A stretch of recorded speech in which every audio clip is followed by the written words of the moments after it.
La culture, c'est ce qui répond à l'homme quand il se demande ce qu'il fait sur la terre. Le Dick Auvergne.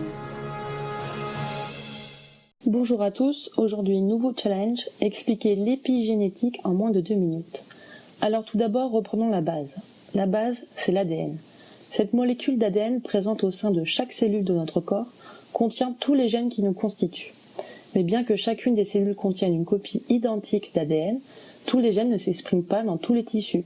Les gènes du muscle s'expriment uniquement dans le muscle et non pas dans la peau ou les reins. Et c'est là que l'épigénétique intervient. L'épigénétique va pouvoir modifier notre ADN, c'est-à-dire allumer ou éteindre certains gènes, sans faire appel à des mutations de l'ADN.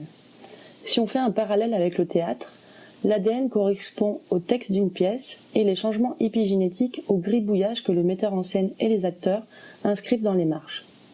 Ces gribouillages correspondent à plusieurs types de modifications chimiques, comme des méthylations de l'ADN, mais aussi des changements au niveau des histones, ces protéines sur lesquelles s'enroule l'ADN pour former la chromatine. Toutes ces modifications constituent ce qu'on appelle des marques épigénétiques et vont pouvoir modifier l'expression de nos gènes. Alors concrètement, dans notre vie de tous les jours, certaines marques vont réguler les gènes liés au rythme du jour et de la nuit, comme les gènes qui gouvernent notre métabolisme, assurant l'utilisation des sucres ou des acides gras. Mais ces marques peuvent être également dérégulées et vont être à l'origine du développement de maladies chroniques, comme le diabète de type 2, l'obésité ou les cancers. Dans le milieu médical, l'enjeu est donc de développer des épidrogues pour par exemple interrompre la progression du processus cancéreux. Mais le plus étonnant concernant ces marques épigénétiques, c'est qu'elles peuvent être transmises à notre descendance.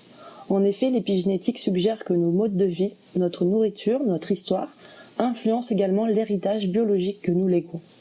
Alors la prochaine fois que vous aurez envie de vous faire un bon McDo bien gras, ayez une petite pensée pour vos futurs enfants.